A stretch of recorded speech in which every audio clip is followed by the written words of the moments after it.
Nag-film ako today kasi I think I feel I need to. I need to. This is not about lungkot. Ayoko nang ipakita yung, as much as possible, guys, ayoko nang ipakita yung part na umiiyak ako, and ayoko naman din siyang ipakita sa social media na parang emo era ko. Pero things are get so frustrated. I feel so frustrated and feel destroyed lately. Ganun naman yung normal na tao na nararamdaman naman talaga natin na when things are not coming in your way, parang, diba, ganun. Normal lang natin siyang maramdaman. And nag-share lang ako instead of, kasi lately mahilig lang din ako magsulat sa notes. Yung lahat ng emotions ko, doon ko siya nilalagay. So ngayon parang sabi ko, gusto kong i-share din sa lahat from this day forward kung ano yung current na nararamdaman ko and yung feelings ko right now. Alam nyo, na-realize ko na I'm strong enough and gusto kong sabihin ko sa sarili ko na you've done enough and normal lang na makaramdam tayo ng pagod, normal lang din na umiyak tayo paminsan-minsan kapag alam na natin na hindi na natin, parang feeling natin wala tayong magawa, ganun. Pero gusto ko lang din i-share yung mga na-realize ko lately. Ang sarap palang maisip or ma-realize yung mga bagay na yun. And kapag binabalikan ko lahat ng mga bagay na pinagdaanan ko and yung past story ko talaga, hindi siya madali tingnan. And every time na may kakausap sa akin or magtatanong sa akin na parang, paano mo kinaya lahat ng yun? Well, ayoko kasing maging parang, alam mo yung feeling na pa-victim, yung mga ganyan. Ayoko. Ang akin, every time na may kakausap ako is, I just tell them na siguro sa lahat ng mga yun, isang bagay lang yung reason kung bakit hindi ako or bakit ako nandito pa rin. It's because of the Lord. Malaking bagay. Oh my God, naiyak ako. Malaking bagay yung, oh my God, hindi ako iyak eh. Malaking bagay na nakilala ko si Lord sa buhay ko, and malaking bagay kapag yung faith mo hindi nawawala. Though may times na ako pa yung unfair sa Kanya kasi dumating sa point na kine-question ko lahat ng bagay. Alam niyo yun? I keep questioning the Lord, and I admit from time to time kapag hindi talaga ako, sinisisi ko pa siya, and parang I feel guilty. Pero isang bagay ang faith kung bakit ko kinakaya at kinakaya ko pa rin hanggang ngayon. I am thankful kay Lord for not leaving me. Totoo pala yun na totoo siya kasi sinasabi niya, diba, ang faith nag-start siya kapag, or matatawag mong faith kahit hindi mo nakikita. Siya nararamdaman ko, hindi ko siya nakikita, pero pag iniisip ko kung paano ko nalagpasan, kasi alam kong at ramdam kong kasama ko siya, hindi ako natatakot. Doon maraming beses akong natatakot, and until now natatakot ako. May motor. Natatakot ako kung paano yung future ko, lahat. Pero alam niyo yun, sinasabi ng Lord sa buhay ko ngayon na Bakit ko kailangan matakot kung kasama ko siya? Bakit ko kailangan mag-worry sa mga material things na matagal na niyang ibinigay para sa akin and para sa anak ko? So, bakit ako mag-worry? Bakit ako mag-worry sa mga bagay na siya ang may hawak? Ayun yung magagandang bagay na na-realize ko nung nagising ako ngayon. And just to tell you honestly guys, hindi ko alam kung paano, pero nagpapasalamat ako sa past story ko, sa masasakit na pinagdaanan ko. Pero sa lahat ng yun, masaya ako kasi kasama ko siyang nalalagpasan yun. And sa lahat ng taong kasama ko sa past ko, huwag na natin ilayo, sa Tumpalan family, sa Cas family, thank you na nakilala ko po kayo. And malaking part kayo sa buhay ko. And hindi ko na man in-expect na darating sa point na ganun. Pero siguro, it's God's way. Hindi ko po, hindi ko kasi kontrol ang lahat ng bagay. Ang tao lang din naman ako. And I know I'm not perfect. And also yung ex-husband ko. Kung ano man lahat ng pinagdaanan ko kasama siya, nangyari na yun, natapos na yun, and ayoko na lang ng issue. Basta nagpapasalamat ako sa Panginoon kasi nakalala ko sila, and good luck na lang sa bawat isa, kasi I came to realize na from now on, tapos na yun eh. Yung, totoo yung sinasabi nila diba sa kanta na parang leaving your past behind, and i-embrace mo kung sino yung mga nandyan in the present and yung makakasama mo in the future. And na-realize ko din kung gaano ka-importante ang family kapag dumadaan ka sa matinding depression. Hindi naman siya depression, parang ito kasi yung nakalaan para sa akin. So importante yung habang nagdadaan ka sa rough road, nandyan yung family mo, and I'm so thankful, lalo na sa papa ko. Naiyak na naman ako pagdating doon. Ayun lang, nagpapasalamat ako kay papa. Hindi man siya ganun katapang, kasi siya rin yung tao na parang hayaan mo na lang, ipanalangin mo na lang. Ganyan si papa. Kaya feeling ko mag-isa lang ako. Pero nakikita ko naman na hindi kasi sila ganun ka-vocal eh. Pero nakikita ko yung effort na ayan, pag bigla akong iyak, parang lulutuan ka niya ng pagkain. Yun yung way niya para mag-comfort sa akin.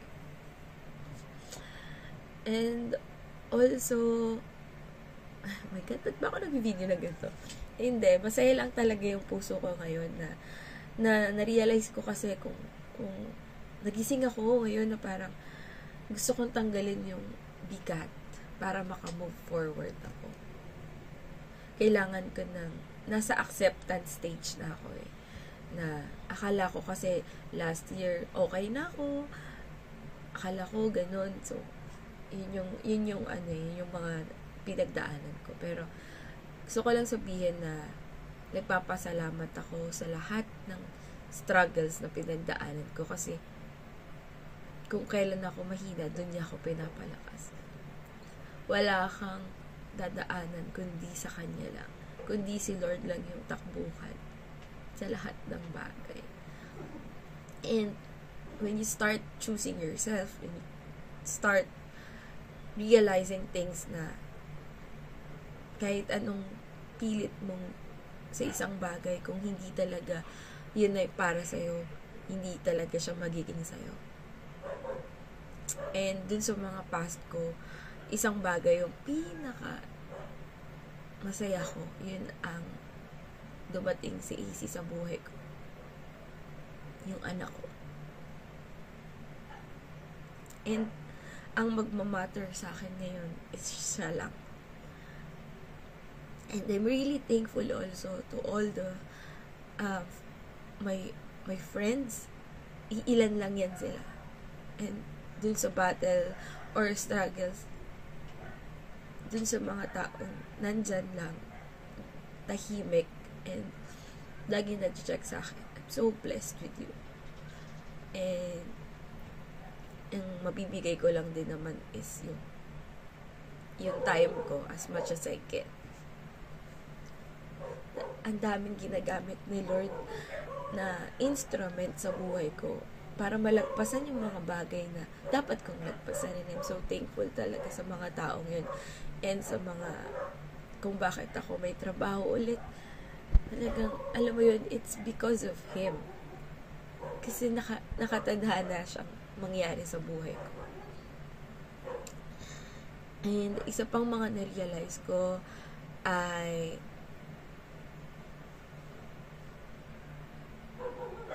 hindi pwedeng laging mabait. Well, nahirapan ako sa part na yun kasi sabi ko nga, hindi nga ako perfect. May mga toxicity rin ako sa katawan. Pero I tried my best na hindi masira yung family ko eh. Pero siguro, dahil tao lang din tayo, hindi natin kayang tumagal sa isang sitwasyon na feeling natin, hindi na tayo mag-grow. Babae tayo eh. May mga bagay rin na kahit nanay na tayo, may mga bagay na gusto natin, ma-enjoy pa rin natin kahit may asawa na tayo, diba? Ang sarap maging nanay, ang sarap ma-achieve yung mga bagay na, or mga goals mo sa buhay na masaya ka. And yun is importante pala yun. I mean, hindi naman importante na mayaman yung partner mo, hindi rin importante na mayaman ka. Although gusto natin lahat maging mayaman din, diba? Na sobra-sobra yung pera natin. Na minsan, we wish na sana mayaman na lang ako para nabibili ko to. Sana nga, diba, ganun. Pero hindi eh. Hindi ganun yung totoong happiness. I mean, hindi mo mabibili talaga yung happiness. O minsan nabibili rin. Pag may pera ka, diba? Masaya kapag may nabibili. Pero, happiness for me is peace.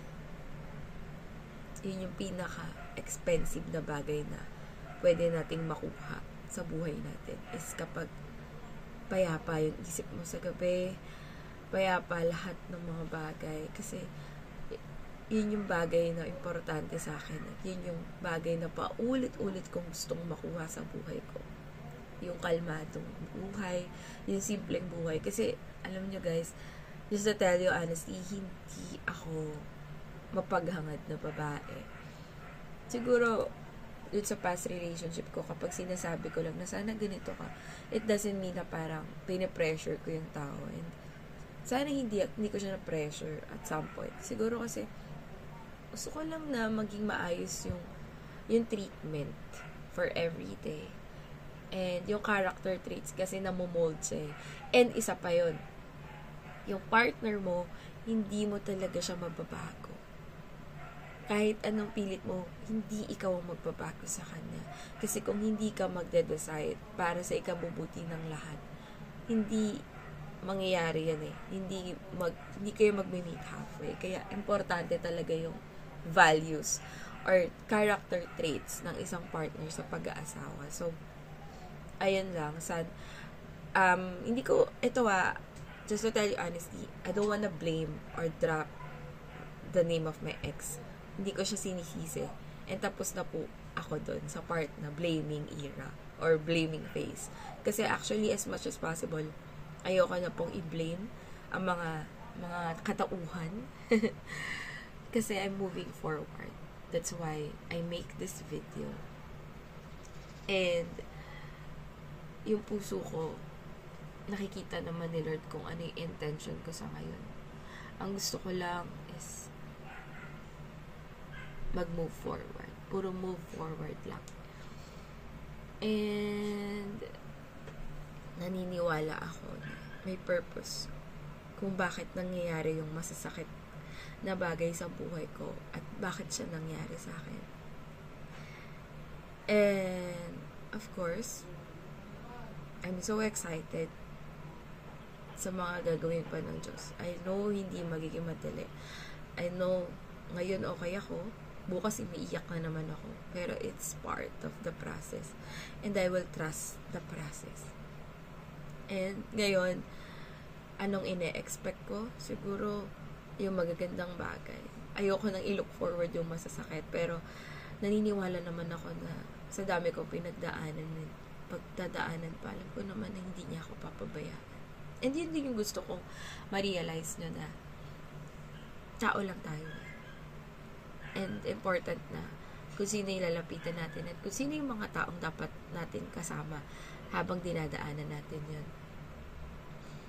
And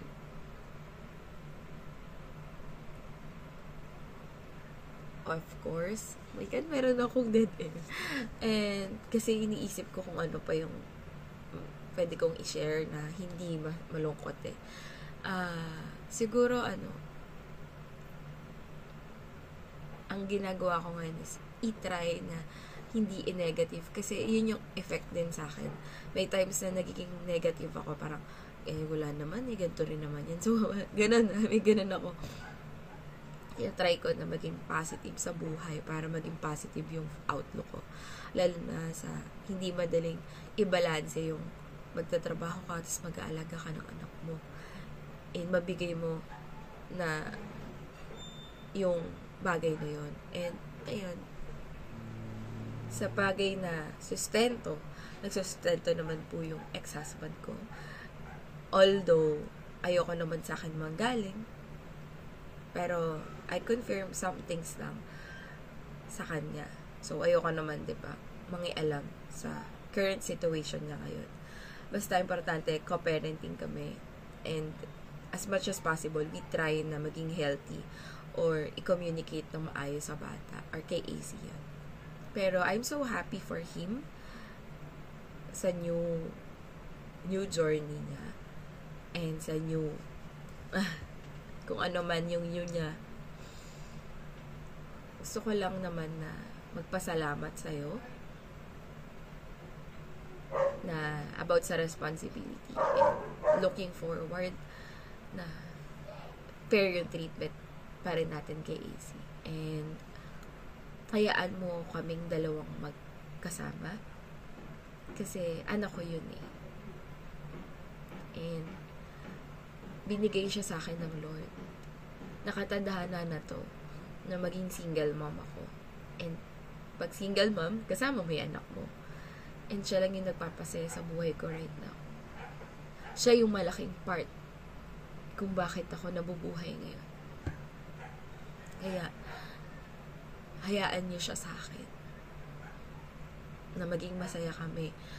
At maging masaya ka din kung nasan ka man ngayon. Kasi ako tinatry ko naman na isettle ng not so emotionally.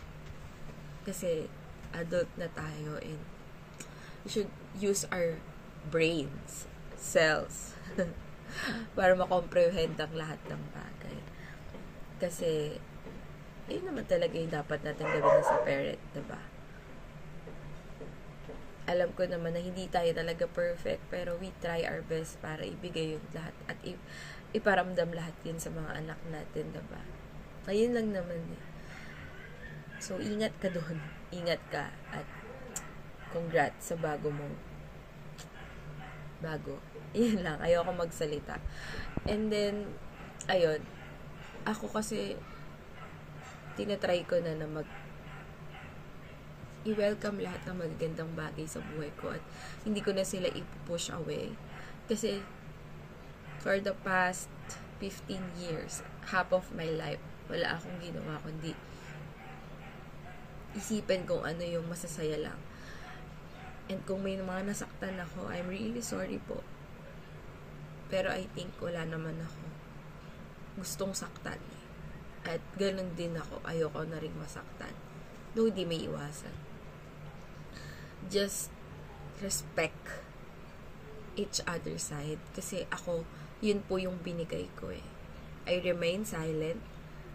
Kasi yun yung pinipili ko. Kasi dun ako at peace. And kahit ano pong sabihin nyo sa akin, na kahit may times na parang emotions, magagalit ako, andun na sa point na ganito kaya yung gawin ko. Pero iniisip ko, ito ba yung gusto ng Lord para sa akin? Ito ba talaga yung gusto niya?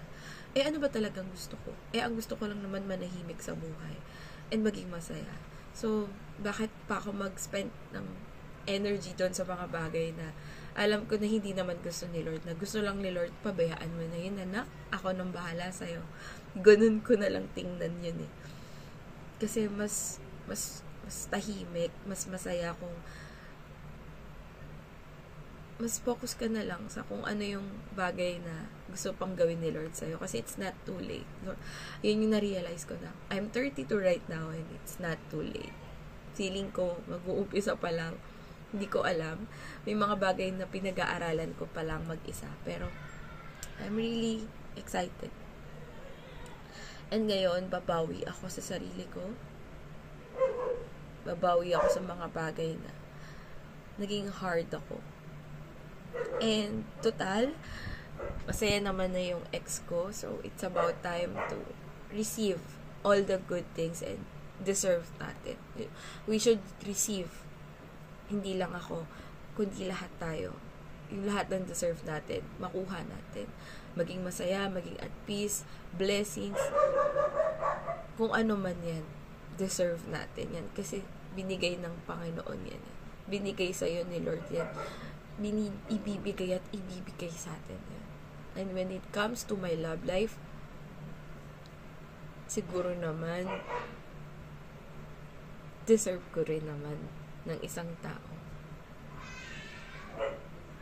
Mamahalin ako. Well, I'm preparing myself right now.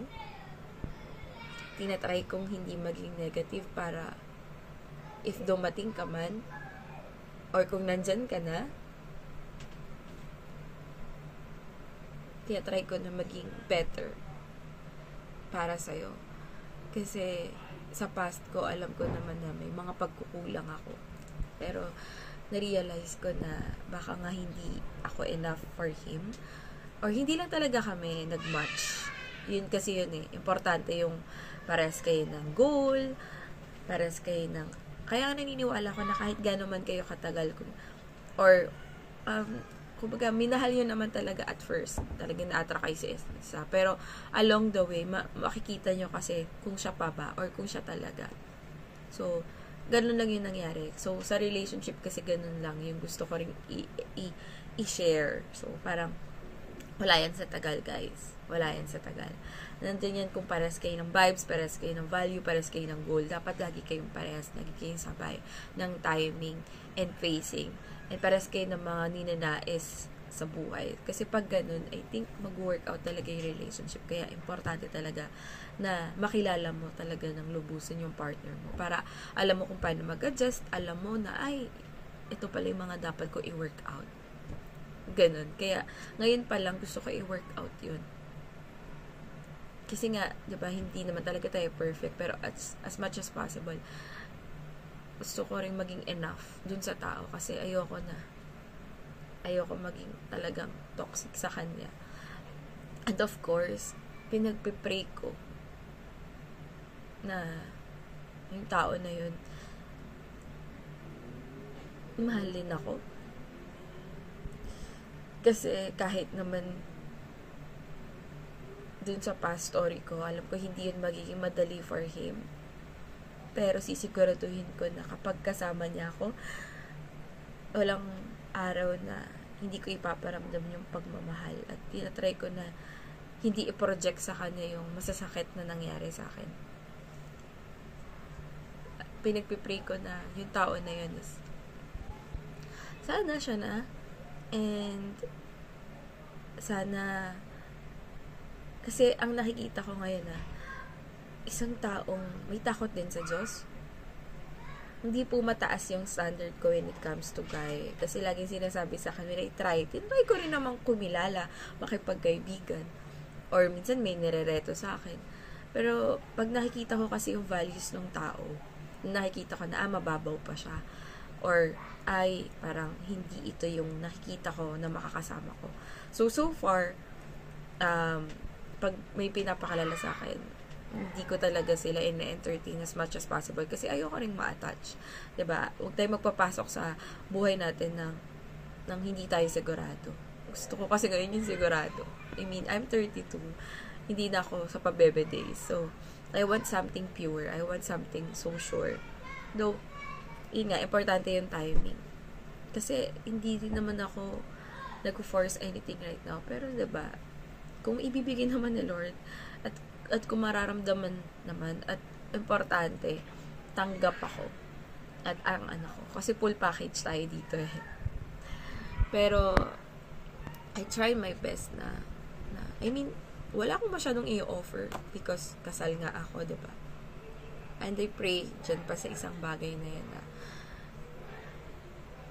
sana maghimala ang Diyos. Dumating sa point na makasal ako sa tamang tao talaga eh. I mean, hindi naman tamang tao. Sa true love ko. Kasi yung ex ko is my greatest love. And sinasabi nila na ang greatest love, hindi mo talaga siya nagiging endgame. Pero yung true love, siya talaga yung last one. Siya talaga yung nakatadhana para sa akin. So, I'm just really excited for meeting that people. And kung nahanap ko na siya, kung nandyan lang siya, paggalawin mo yung baso. I mean, excited akong matrato ng tama. At maranasan yung bagay na dapat ko maranasan when it comes to love. Kasi, yun lang din naman yung gusto ko. Una pa lang. Mahalin. Sa paraang kung paano magmahal ang Panginoon at iparamdam yung tamang pagmamahal kasi deserve. And ayun lang, ano ba, nag-video lang ako kasi mahilig akong mag-share, diba? Parang, why not video na lang? And I mean, ito na yung parang video ko na kasi marami rin namang nagtatanong sa akin kung kumusta ako.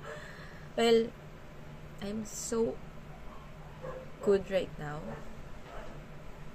And inahayaan ko na lang na ang Diyos yung mag-prevail. Yung Lord yung magpakita sa akin ng clarity, ng guidance. Kasi alam nyo, wala akong magagawa ngayon eh. Kung hindi niya ako ginaguide. So, ako lang naman mag-isa. So, I know may mga tao pero lagi nakatatak na yun sa isip ko. Hindi isang bagay sa nire-rest. Wala nang ibang tutulong sa atin kundi sarili natin. So, siya lang din yung lagi kong kinoconsult every time na, Lord, tama ba itong gagawin ko? Lord, okay lang ba itong magiging emotions ko? Bakit ganito, Lord?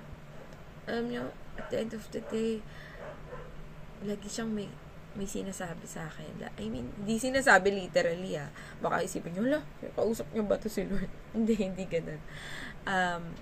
After ko mag-pray, marirealize mo, mararamdaman mo at kinakausap ka niya na, ano ka ba?